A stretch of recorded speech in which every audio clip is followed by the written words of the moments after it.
Salut à toi, c'est Hermès, ton moniteur auto-école, enseignant de la conduite et de la sécurité routière.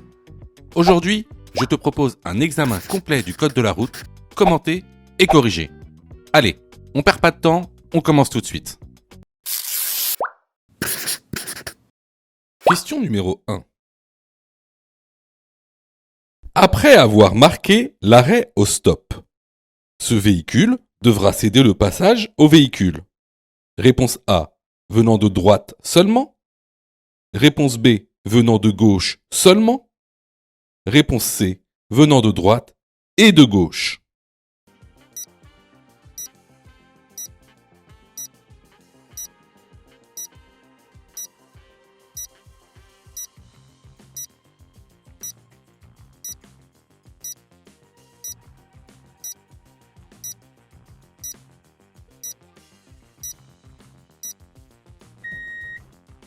Alors, lorsque tu marques l'arrêt et un stop, il faudra que tu cèdes le passage aux véhicules qui viennent de gauche et de droite. Par exemple, si tu veux tourner à gauche, il va falloir céder le passage aux véhicules qui viennent de la gauche, avec bien sûr toujours un contrôle gauche, et également aux véhicules qui viennent de droite, avec un contrôle droit. Et là, tu vas me dire, ah bah oui, mais si on tourne à droite, on n'a pas à céder le passage aux véhicules qui viennent de droite. C'est inutile. Eh ben si. Pourquoi ? Parce qu'il pourrait tout simplement y avoir, par exemple, un véhicule qui en dépasse un autre. Et donc, ce véhicule qui en dépasse un autre, tu devras également lui céder le passage. Donc, pour répondre à la question, ce véhicule devra céder le passage aux véhicules venant de droite et de gauche. La bonne réponse ici est la réponse C. Question numéro 2. Je peux rouler sur la voie de bus avec une motocyclette. Oui, réponse A. Non, réponse B.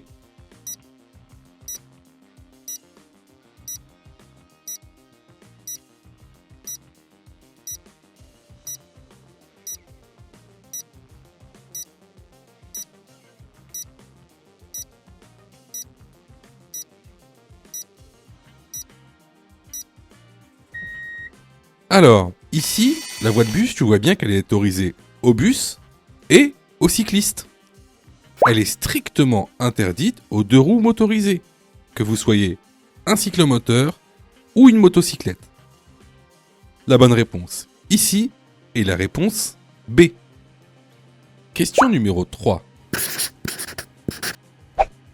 Dans cette situation, je dépasse les piétons? Oui, réponse A. Non, réponse B. Je suis en présence d'une zone d'incertitude. Oui, réponse C. Non, réponse D.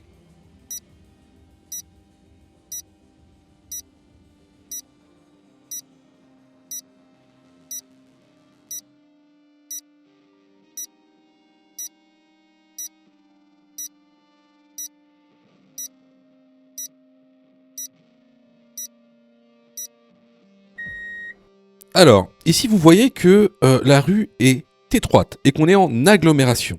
Vous savez déjà, je pense, que en agglomération, lorsqu'on veut dépasser des usagers vulnérables, alors on doit laisser un écart de sécurité d'1 mètre. Or, ici, si on dépasse les piétons, clairement, on n'aura pas cet écart de sécurité de 1 mètre et on risque le contact avec ces piétons. Alors, est-ce que je suis en présence d'une zone d'incertitude ? Ça, si vous ne savez pas ce que c'est, je vous conseille fortement d'aller dans la formation, de vous former. C'est une question de cours. Donc effectivement, les usagers vulnérables ont des zones d'incertitude et qui dépendent en fait de leur nature. Les piétons vont avoir une certaine zone d'incertitude, les animaux une certaine zone d'incertitude, les enfants une certaine zone d'incertitude. Bref, en tout cas, je vous en réfère à la formation. Ici, effectivement, on est dans une zone d'incertitude. Donc les bonnes réponses ici vont être les réponses B et C. Question numéro 4.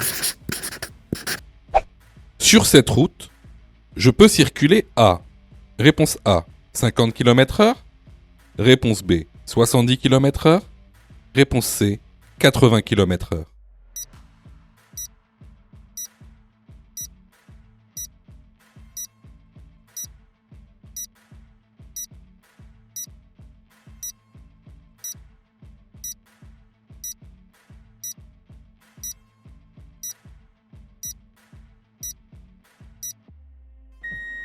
Alors, je pense que vous le savez déjà. Lorsque on a un panneau d'entrée d'agglomération, ce panneau inclut deux autres panneaux que vous ne voyez pas.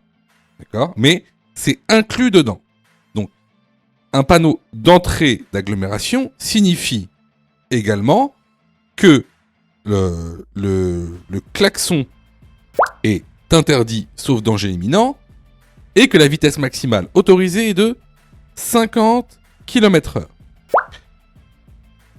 Alors, le petit souci qu'on a, c'est que juste après ce panneau, on a un panneau de limitation de vitesse à 70 km/h. Alors, qu'est-ce que ça veut dire? Étant donné qu'on rentre dans l'agglomération, donc la règle générale, c'est que la vitesse est limitée à 50 km/h. Cependant, il peut y avoir des exceptions à l'intérieur de l'agglomération, si c'est indiqué, soit par une signalisation verticale comme ici, ou soit aussi par une signalisation horizontale. Donc, ici, qu'est-ce que ça veut dire? Ça veut dire que, après le panneau de limitation de vitesse, je pourrais rouler à 70 km/h ou même à 50 km/h. Les bonnes réponses ici sont les réponses A et B. Question numéro 5. Un piéton peut être masqué par la camionnette. Oui, réponse A, non, réponse B.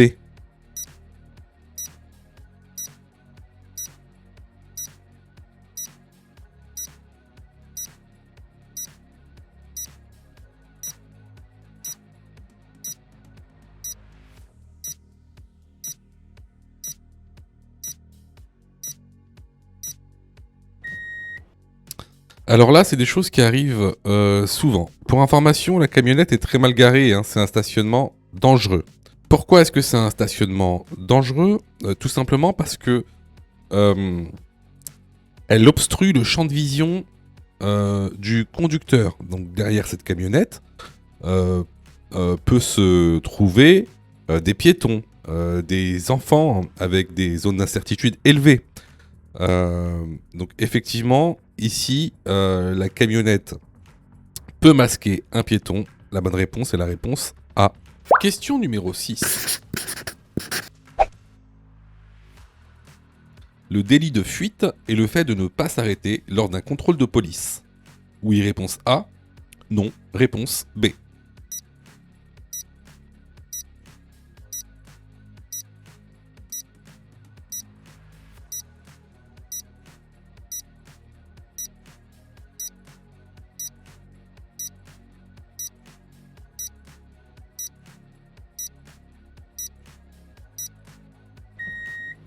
Alors, souvent vous confondez deux choses. Le refus d'obtempérer et le délit de fuite. Le refus d'obtempérer, c'est lorsque vous n'obéissez pas à l'ordre d'un policier. Un ordre légal, hein, bien sûr, d'un policier. Alors que le délit de fuite, c'est lorsque vous fuyez alors que vous avez fait un accident de la route. Donc c'est deux choses complètement différentes. Donc ici, le délit de fuite est le fait de ne pas s'arrêter lors d'un contrôle de police. Non. La bonne réponse est la réponse B. Parce que ça, c'est un refus d'obtempérer. Question numéro 7. Dans cette situation, je klaxonne. Oui, réponse A. Non, réponse B. Je m'engage. Oui, réponse C. Non, réponse D.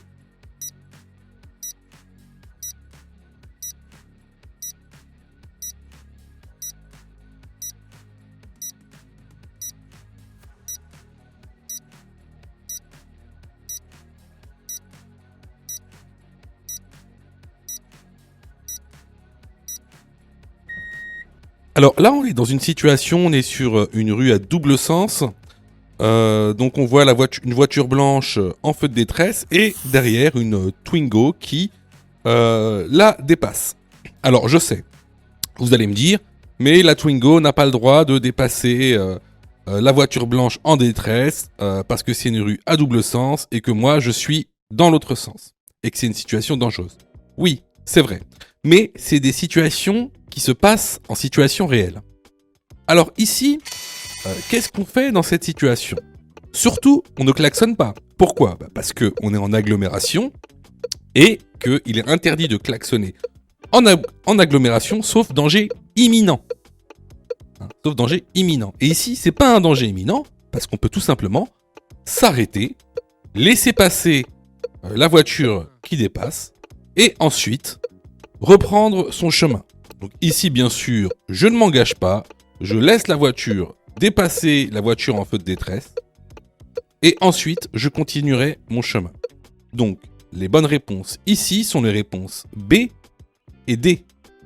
Je vois que tu es super motivé pour avoir ton code.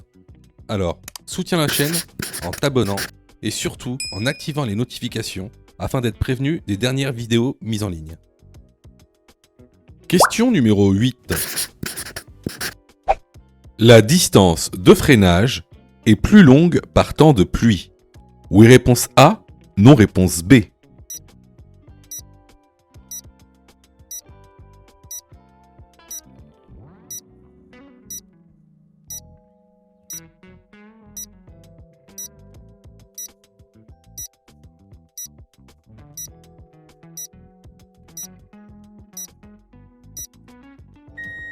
Alors là aussi, question évidente. Effectivement, la distance de freinage va être rallongée par temps de pluie, tout simplement parce que la chaussée sera humide. En général, la distance de freinage est 2 fois plus longue par temps de pluie que par temps sec. Donc ici, la bonne réponse est la réponse A. Question numéro 9. Dans cette situation, je serre à droite. Oui, réponse A. Non, réponse B. J'accélère. Oui, réponse C. Non, réponse D.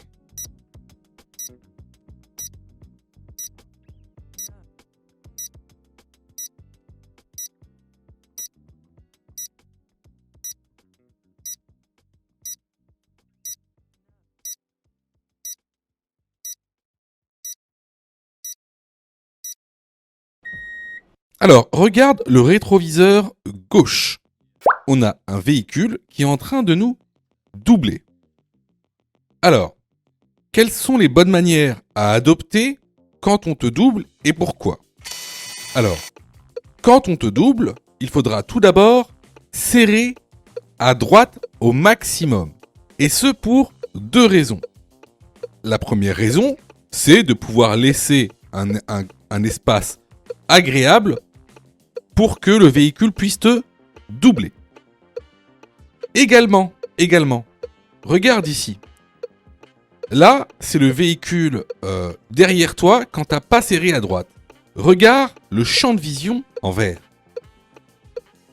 Et maintenant, regarde le champ de vision quand tu as serré à droite. Tu vois très bien que le véhicule qui est derrière toi a un plus grand champ de vision si tu serres à droite et donc il peut voir plus loin. Également, la deuxième chose, c'est qu'il ne faut surtout pas accélérer, car si tu accélères en même temps qu'il te dépasse, il va avoir du mal donc à te dépasser et donc te rabattre, et donc une plus grande chance pour le véhicule qui est en train de te dépasser de rencontrer un véhicule en sens inverse. Donc ici, les bonnes réponses vont être les réponses A et D. Question numéro 10. Le contrôle du niveau de liquide de refroidissement se fait. Réponse A, moteur chaud. Réponse B, moteur froid. Réponse C, moteur à l'arrêt. Réponse D, sur sol plat.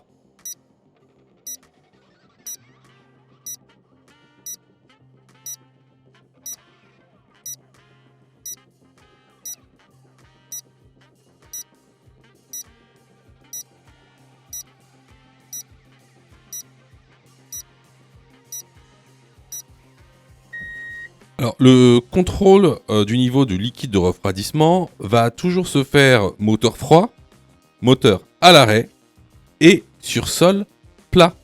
Les bonnes réponses ici sont les réponses B, C et D. Question numéro 11.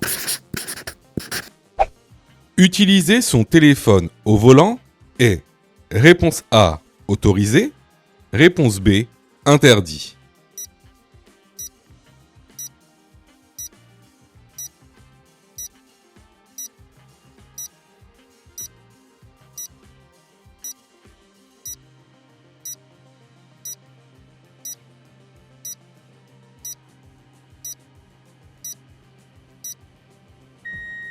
Alors, l'utilisation du téléphone au volant est strictement interdit. C'est une infraction qui constitue donc une contravention de 4e classe, 3 points en moins sur le permis de conduire et 135 € d'amende. Donc, la bonne réponse ici est la réponse B. Question numéro 12. Au carrefour, je cède la priorité à droite. Oui, réponse A, non, réponse B.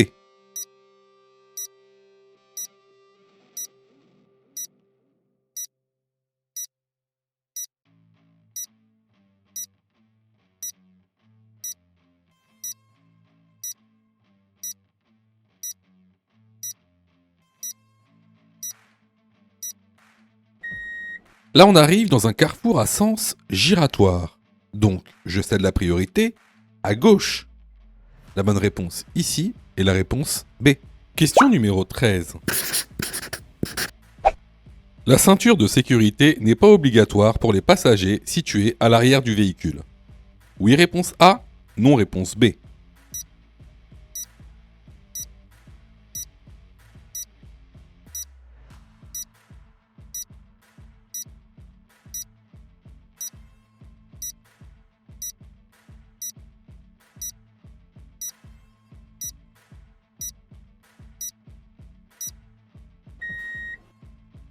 La ceinture de sécurité est obligatoire pour tous les passagers d'un véhicule. Le passager contrevenant encourt une contravention de classe 4 et une amende de 135 €. La bonne réponse ici est la réponse B. Question numéro 14. Ce bouchon noir est celui du réservoir de liquide de refroidissement. Oui, réponse A. Non, réponse B.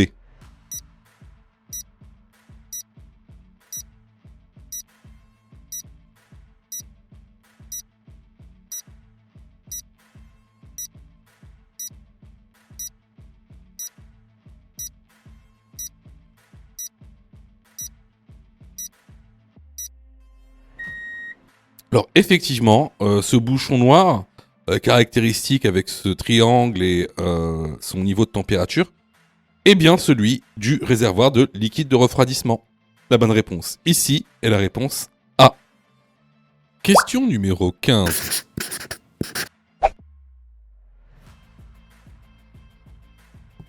Sur cette route, je suis prioritaire. Oui, réponse A. Non, réponse B.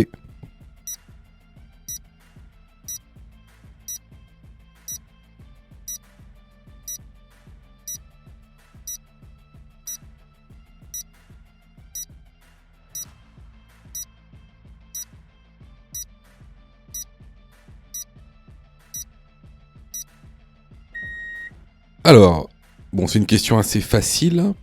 On peut voir ici le panneau de priorité qui vous indique que vous êtes prioritaire sur cette route, peu importe les intersections, jusqu'à voir le panneau de fin de priorité. Donc la bonne réponse à cette question est la réponse A. Question numéro 16. Je laisse le véhicule gris à droite s'insérer devant moi. Oui, réponse A. Non, réponse B.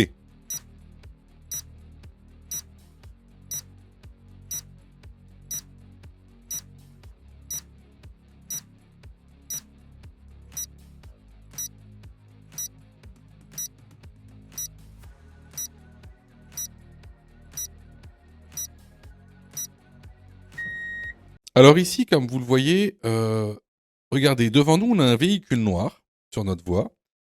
qui est à l'arrêt. Alors, comment on sait qu'il est à l'arrêt? Bah, premièrement, il a ses feux stop allumés. Et deuxièmement, il a aussi ses warnings allumés. Donc, et ici, à droite, on a un véhicule qui est sur la voie d'insertion et qui a mis ses clignotants et qui veut s'insérer sur la voie. Étant donné qu'ici, le véhicule devant moi est à l'arrêt, et quand on voit bien, sur la voie de gauche et sur la voie de droite, ça circule pas. Donc, ici, ce que je fais, c'est que je ralentis et je laisse le véhicule gris s'insérer. Ici, là, vous n'avez rien à perdre, rien à gagner à ce qu'il s'insère. De toute façon, la circulation est beaucoup trop dense. Vous êtes à l'arrêt. Donc, ici, la bonne réponse est la réponse A. Sais-tu que Mon Code de la route est aussi une plateforme pédagogique qui te permet de passer ton examen du code à partir de seulement 9,90 €. Et on a même conçu, spécialement pour toi, un programme qui te permet d'obtenir ton code en un temps record. C'est le programme Mon Code en 10 jours. Avec un calendrier de révision personnalisé, un contenu pédagogique par thème conforme à la nouvelle réforme, des nombreux tests d'examen blanc issus de l'examen officiel, accessible sur smartphone, tablette et PC durant 1 an et en accès illimité. Et surtout, cette formation est 100% remboursée en cas d'échec à l'examen. Alors, si tu souhaites obtenir ton code du premier coup sans te ruiner et sans risque, rejoins notre programme en cliquant sur le lien en description de la vidéo. Pour ça, tu as juste à cliquer sur le lien en description et à choisir ta formule. Question numéro 17. En ville, il est plus rapide d'effectuer un petit trajet à pied qu'en voiture. Oui, réponse A, non, réponse B.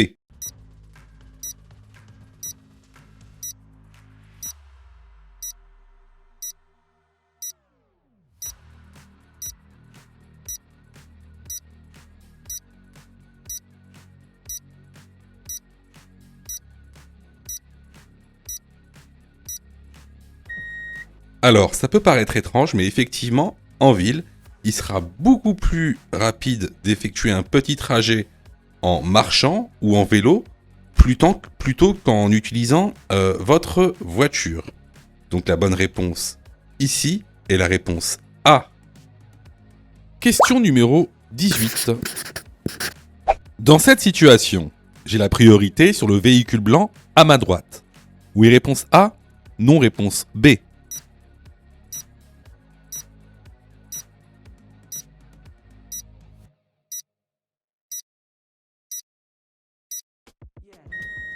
Alors ici, on est dans une intersection sans marquage au sol et sans signalisation verticale. Cela signifie que la règle de priorité qui sied est la règle de la priorité à droite. Donc je laisse passer le véhicule blanc, puis je passe. La bonne réponse ici est la réponse B. Question numéro 19. Ce poids lourd me voit. Oui, réponse A, non, réponse B.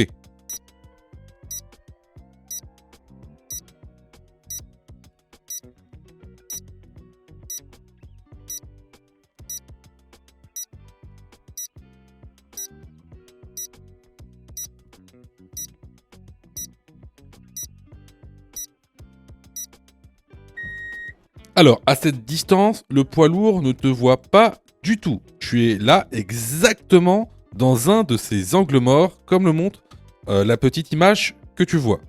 Donc ici, la bonne réponse est la réponse B. Question numéro 20. Je suis en période probatoire. La vitesse maximale autorisée est de réponse A, 130 km/h. Réponse B, 110 km/h.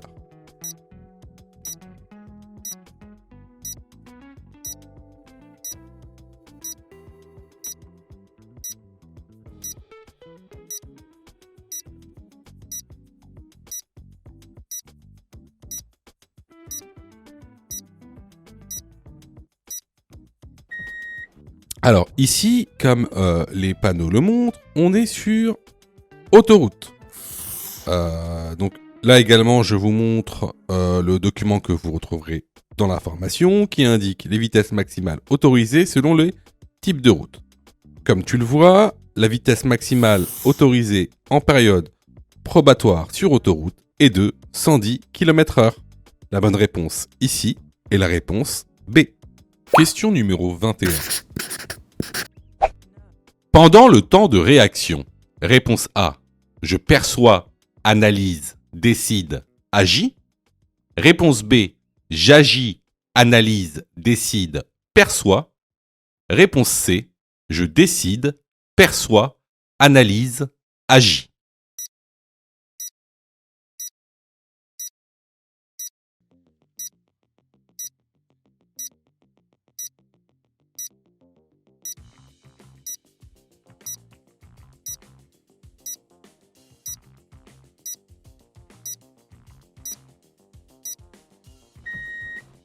Alors déjà, c'est quoi le temps de réaction ? Le temps de réaction, c'est le temps qu'il va me falloir entre le moment où je perçois avec mes yeux un danger, par exemple ici le piéton qui marche sur la route, et le moment où je vais agir, par exemple ici freiner. Ce temps de réaction est de 1 seconde pour une personne normale, c'est-à-dire dans des conditions normales. Qu'est-ce qui va se passer exactement durant ce temps de réaction ? Comme on l'a dit, tout d'abord, on va percevoir le danger. Ensuite, on va analyser le danger. Ensuite, on va prendre une décision. Et enfin, on va agir. Par exemple ici, freiner. C'est ce qu'on appelle le PADA. P-A-D-A. C'est un moyen mnémotechnique pour s'en souvenir. De plus, bon à savoir, durant ce temps de réaction, on va parcourir une certaine distance, qu'on appelle la distance parcourue pendant le temps de réaction. Donc, ici, pour répondre à la question, pendant le temps de réaction, je perçois, analyse, décide, agis. La bonne réponse est la réponse A. Les vidéos sont totalement gratuites, donc abonne-toi pour aider la chaîne et surtout, active les notifications pour être prévenu des dernières vidéos et avoir ton code beaucoup plus rapidement. Question numéro 22. Ma voiture dispose de 4 places pour les passagers. Je peux prendre un autre passager en plus car il est de petite taille.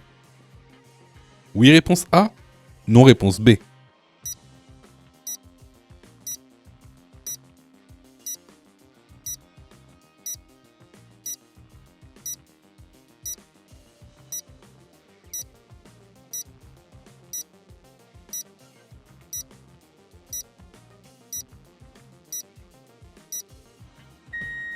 Alors, il est formellement interdit de faire asseoir un passager sur un siège qui n'existe pas. Si votre voiture possède 4 places pour les passagers, alors c'est 4 passagers. Si la voiture dispose de 7 places, alors ce sera 7 passagers. C'est un siège par passager. Donc ici, la bonne réponse est la réponse B. Question numéro 23. Je suis en infraction si je roule avec un compteur défectueux. Oui, réponse A. Non, réponse B.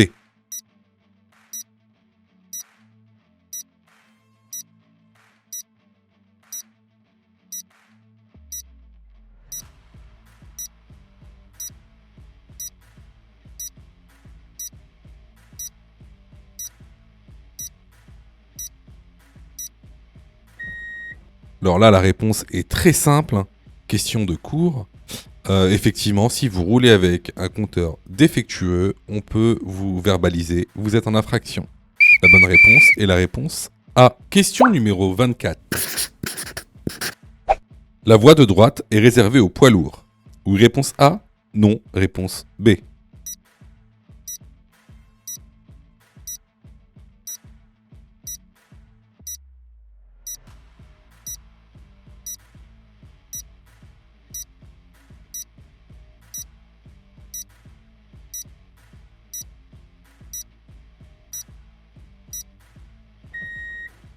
Alors, ici, on est sur une route hors agglomération, séparée par un terre-plein central. La voie de droite, comme on le voit avec les lignes épaisses discontinues, est une voie donc réservée. Alors, elle est réservée à qui ? Cette voie, elle est réservée aux véhicules lents. Et des véhicules lents, il peut y en avoir plusieurs. Des poids lourds peuvent avoir une vitesse lente, peuvent être considérés comme des véhicules lents, mais des voitures aussi peuvent avoir une vitesse lente. Alors, c'est quoi une vitesse lente quand on parle de voies réservées aux véhicules lents ? C'est tous les véhicules qui ont une vitesse inférieure à 60 km/h. Donc ici, la voie, elle n'est pas réservée spécifiquement aux poids lourds, elle est réservée à tous les véhicules qui ont une vitesse inférieure à 60 km/h. La bonne réponse ici est la réponse B. Question numéro 25. Lors de l'installation, je dois également régler l'appui-tête. Oui, réponse A, non, réponse B.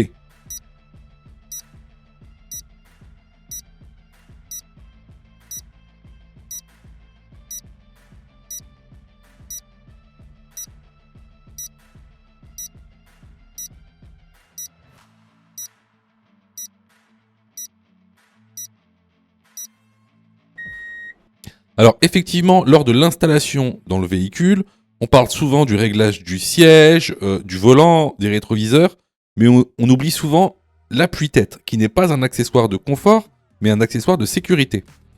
Donc ici, lorsque je m'installe, je dois régler l'appui-tête au niveau de ma tête par rapport à ma taille. La bonne réponse ici est la réponse A. Question numéro 26. Ce véhicule est à l'arrêt. Il est en infraction. Oui, réponse A, non, réponse B. Il encourt une amende. Oui, réponse C, non, réponse D.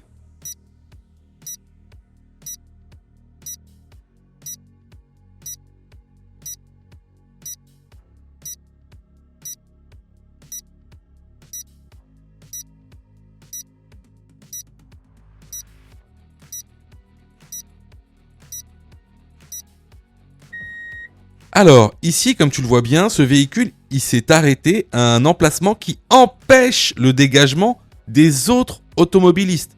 C'est une infraction, c'est ce qu'on appelle un stationnement gênant, qui est sanctionné par une amende de 35 €.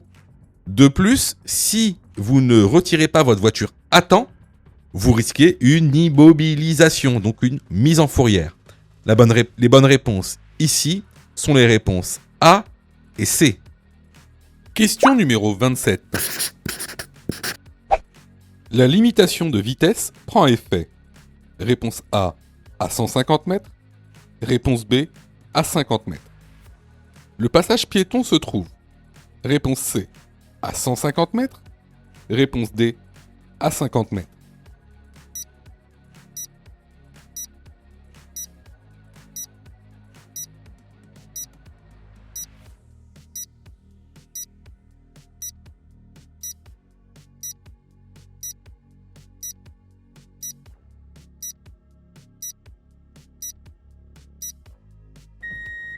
Alors, tu dois savoir que chaque catégorie de panneaux a ses propres débuts, fins et étendues de prescription.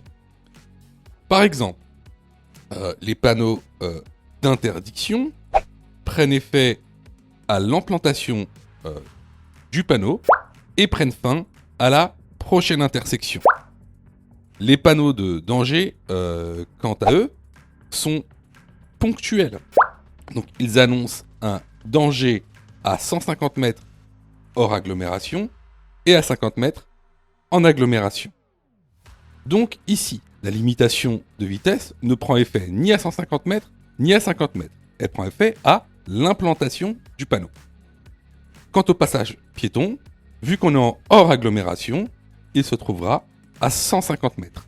Alors, pour tous ceux qui se sont dit, mais comment savoir si on est hors agglomération ou en agglomération ? Il y a énormément d'indices qui vous prouvent qu'on est hors agglomération. Pour ceux qui veulent connaître ces indices, je vous incite réellement à aller dans la plateforme pédagogique en description de la vidéo. La bonne réponse ici est la réponse C. Question numéro 28. Lorsque je tiens le volant, les pouces doivent être placés. Réponse A, à l'intérieur. Réponse B, à l'extérieur.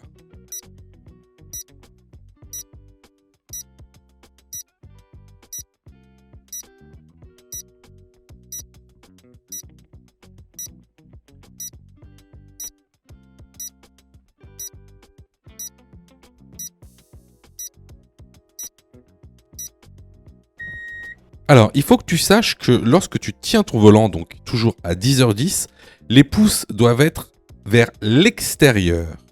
Donc, la bonne réponse ici est la réponse B. Question numéro 29. Je suis en probatoire. La vitesse maximale autorisée est de A 100 km/h, B 80 km/h, C 90 km/h, D 110 km/h.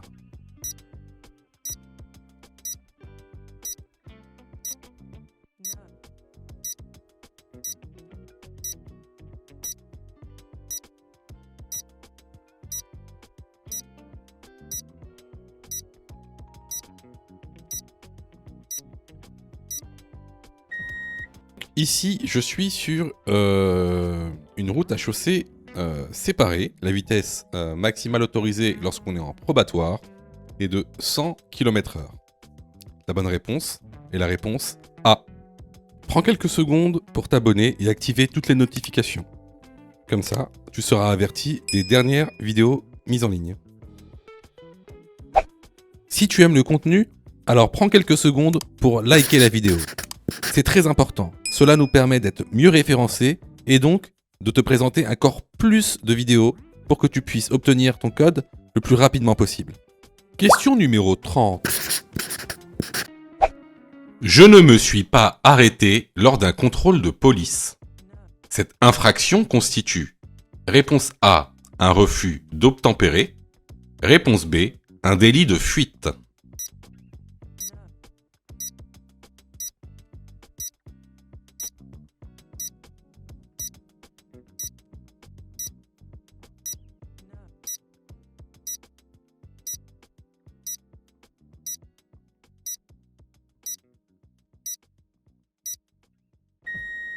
Alors attention parce que vous vous trompez souvent sur refus d'obtempérer, délit de fuite et c'est des questions qu'on pose souvent lors de l'examen officiel.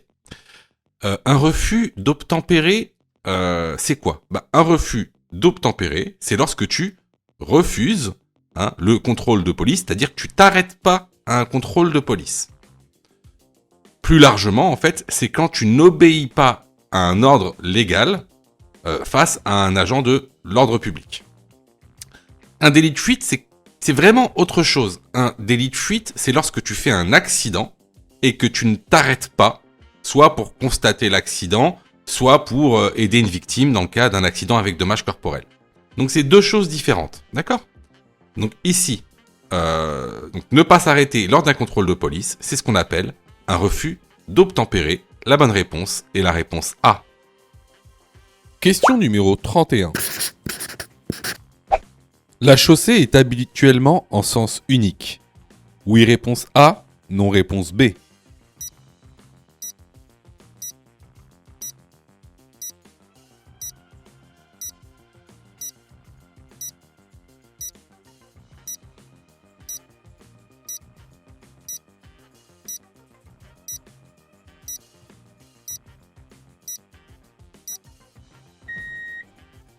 Alors là, on voit qu'on est dans une chaussée avec des travaux et comme le panneau jaune le montre, à double sens. Mais habituellement, regardez encore sur le côté gauche, on a une ligne blanche. Donc habituellement, cette route était en sens unique. Donc la bonne réponse ici, c'est la réponse A. Question numéro 32. Je klaxonne. Oui, réponse A. Non, réponse B. Le feu est vert, je passe. Oui, réponse C. Non, réponse D.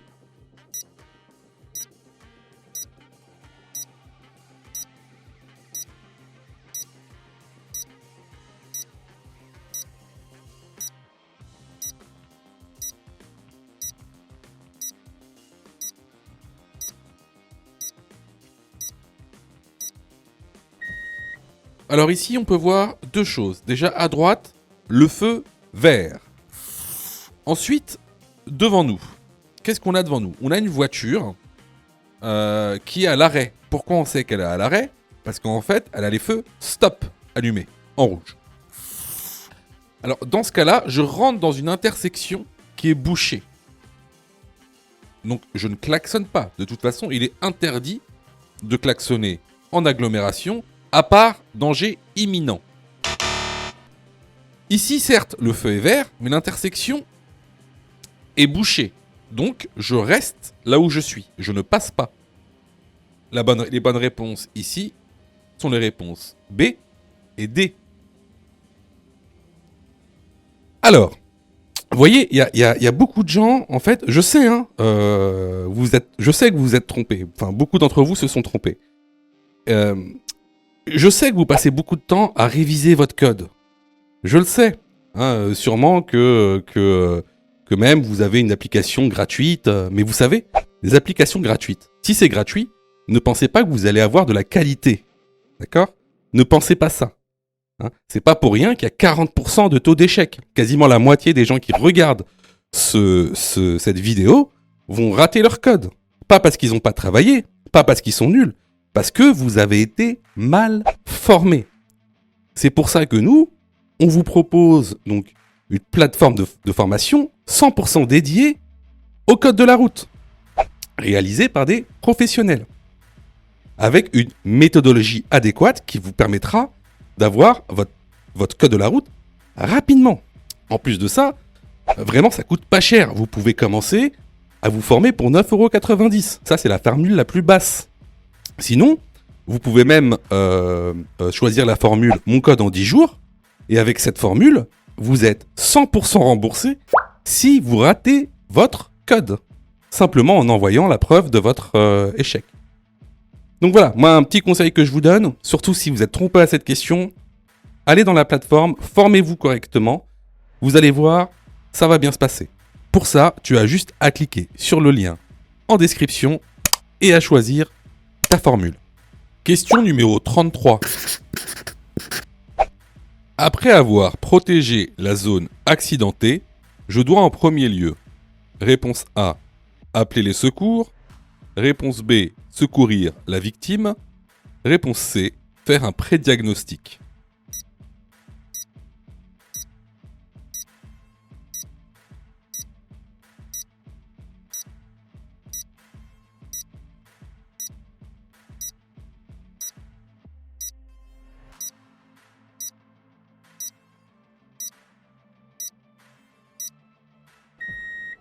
Alors, vous devez savoir que si vous êtes témoin ou protagoniste d'un accident, vous devez respecter une certaine procédure. Alors, tout d'abord, il va falloir protéger, ensuite alerter et à la fin, secourir. Ces trois choses, vous devez les faire dans l'ordre. C'est ce qu'on appelle le PAS ou le PAS. C'est un moyen mnémotechnique pour s'en souvenir. Alors, dans cette question, d'accord, on dit qu'on a déjà protégé la zone accidentée. Donc, la deuxième étape est d'alerter les secours. Mais attention, alerter les secours, ça ne veut pas dire tout de suite les appeler.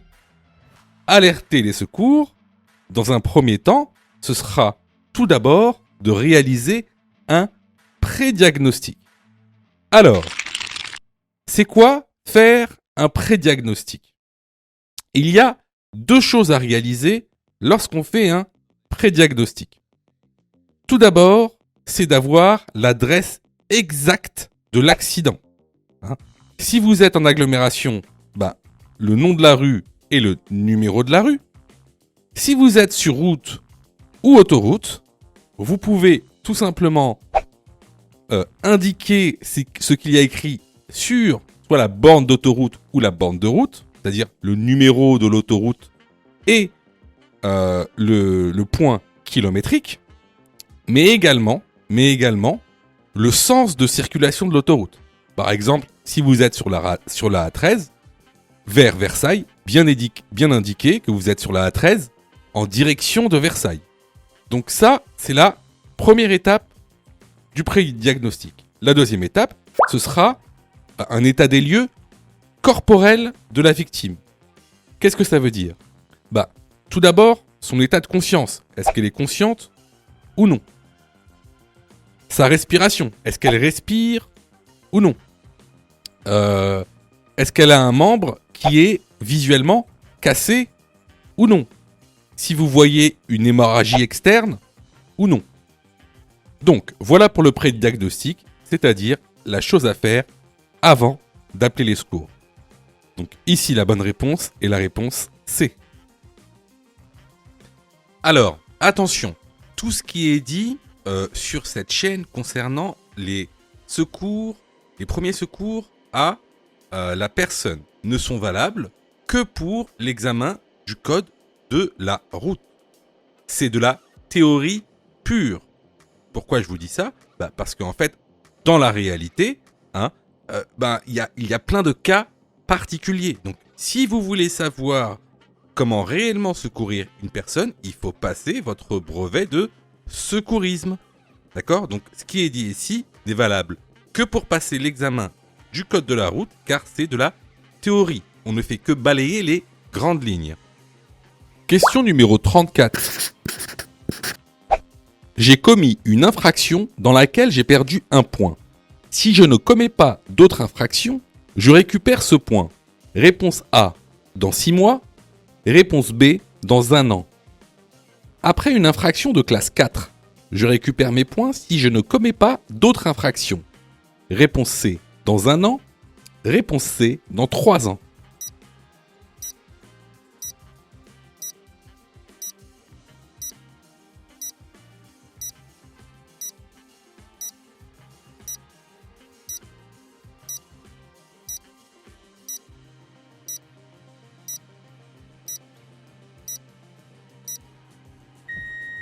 Alors là, c'est le document que vous pouvez retrouver donc dans la formation. À savoir, si vous perdez un point lors d'une infraction, vous pouvez récupérer ce point 6 mois après si vous ne commettez aucune autre infraction. Par contre, si vous réalisez une infraction de classe 4 à 5 ou un délit, alors vous ne récupérez vos points qu'au bout de 3 ans, encore une fois, si vous ne commettez pas d'autres infractions. Donc ici, les bonnes réponses sont les réponses A et D. Question numéro 35. Je souhaite aller tout droit. Réponse A, je m'arrête au feu. Réponse B, au feu, je passe.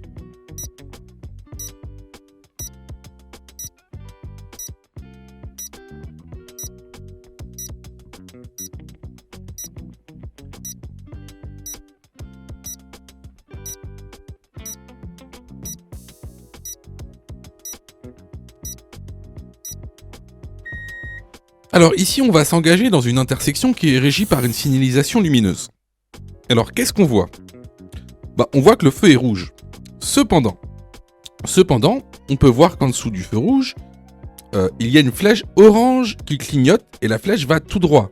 Donc, dans cette situation, ça veut dire que si tu veux aller tout droit, tu peux. Donc le feu n'est pas rouge si tu veux aller tout droit. Donc ici, comme on veut aller tout droit, on n'a pas à s'arrêter au feu. Au feu, je passe. La bonne réponse est la réponse B. Question numéro 36. Pour un permis probatoire, la vitesse maximale autorisée est de A. 80 km/h, B. 90 km/h.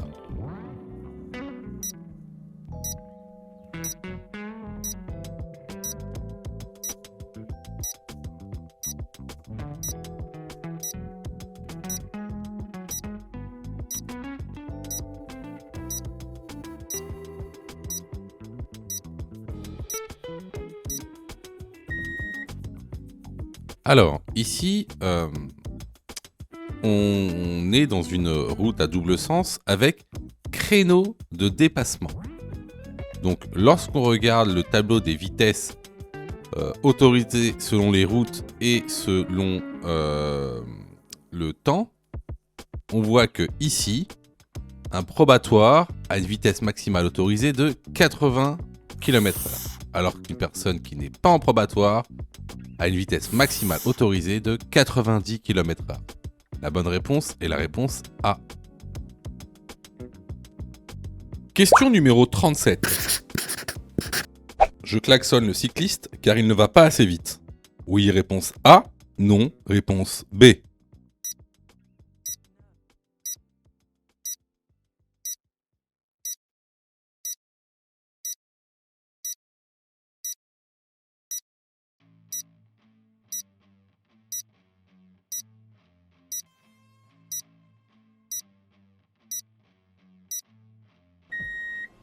Les cyclistes sont des usagers de la route comme les autres. Ils ont droit d'être sur la voie, et si la voie n'est pas assez large pour pouvoir passer tous les deux, eh ben, j'attends que la voie s'élargisse. Donc je ne le klaxonne pas, surtout qu'en agglomération, il est interdit de klaxonner. La bonne réponse est la réponse B. Question numéro 38.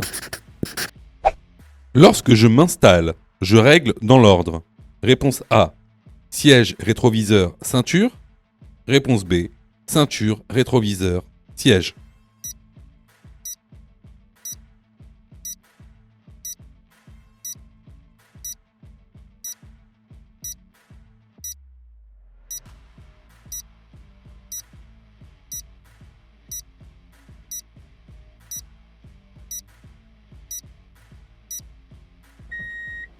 Alors ça, c'est une question de cours vraiment basique. Si vous êtes trompé à cette question, je vous incite vraiment à aller dans la formation. Donc, lorsqu'on s'installe, on règle d'abord le siège, ensuite le rétroviseur, et après la ceinture. La bonne réponse ici est la réponse A. Alors là, c'était vraiment une question de cours qu'on voit régulièrement dans la formation. Donc, si vous avez eu faux à cette question, vraiment, je vous incite vraiment à vous former, hein, que ce soit chez nous ou ailleurs. Alors, je reçois plusieurs messages de votre part, d'ailleurs, je vous en remercie. Alors, vous me posez souvent deux questions. Alors, la première, c'est quand est-ce que je suis prêt pour passer mon code? Et la deuxième, c'est est-ce que je dois suivre la formation? Alors, tout d'abord, on va répondre à la première question. Quand est-ce que tu es prêt pour passer ton code? C'est très simple. Si tu fais moins de 5 fautes sur les 5 dernières séries d'examens blancs que tu as fait, alors tu es prêt à passer le code de la route. Donc attention, hein, ça veut dire qu'il faut que sur les 5 dernières séries que tu as faites, de manière consécutive, il n'y a pas une seule série où tu as fait plus de 5 fautes. Donc si tu as fait plus de 5 fautes à une seule série, il faut que tu continues à faire des examens blancs. La deuxième question. Est-ce que il serait mieux pour moi de prendre une formation? Alors, là, c'est pareil.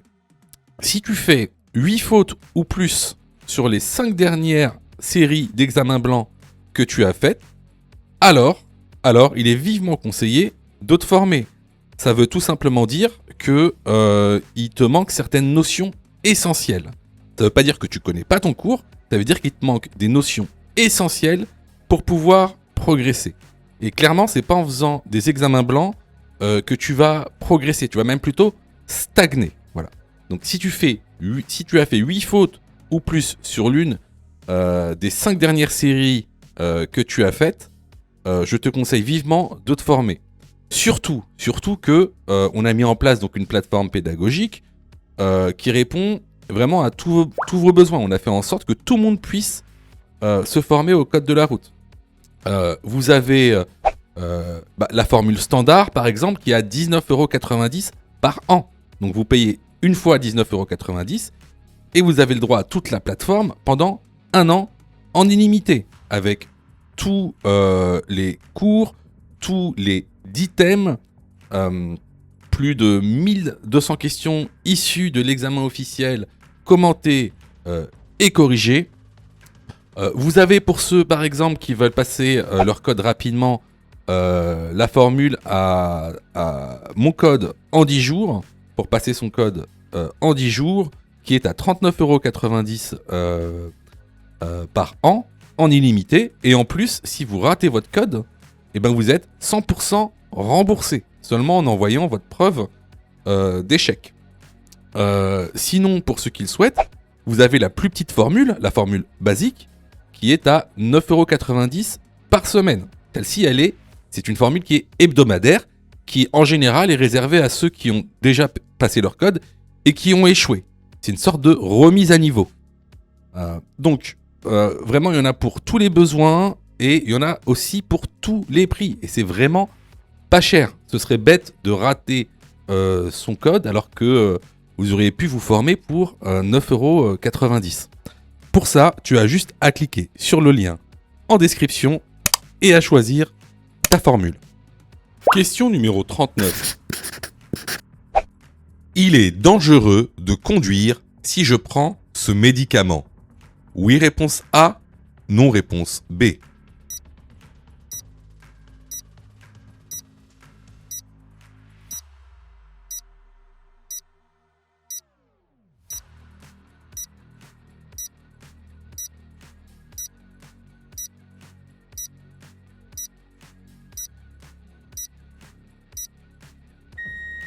Alors, vous remarquerez qu'au dos des médicaments, il y a des pictogrammes de différentes couleurs qui émettent des recommandations quant à la conduite.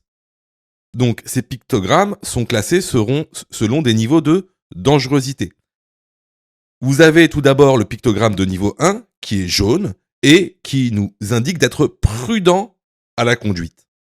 Vous avez ensuite le pictogramme de niveau 2, qui est orange, qui également nous recommande d'être prudent, mais surtout, il nous recommande de ne pas conduire sans avoir pris l'avis d'un médecin. Ensuite, vous avez le pictogramme de niveau 3, qui lui nous recommande de ne pas conduire du tout. Et, pour reprendre la conduite, de demander l'avis d'un médecin.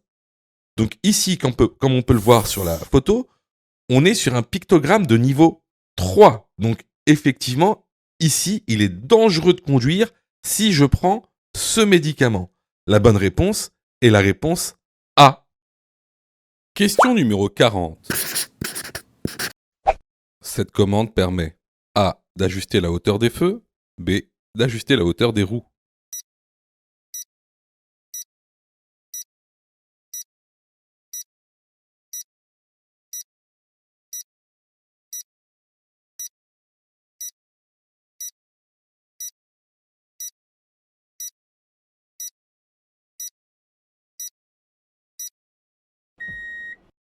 La bonne réponse est la réponse A. Si tu as fait 8 fautes ou plus, ne panique pas. Rejoins-nous sur notre plateforme pédagogique en ligne en cliquant sur le lien en description de la vidéo. Tu pourras alors choisir la formule qui te convient. N'oublie pas de liker la vidéo et de t'abonner pour recevoir toutes les dernières notifications. Tu peux aussi continuer à t'entraîner en cliquant sur l'une des vidéos qui s'affichent.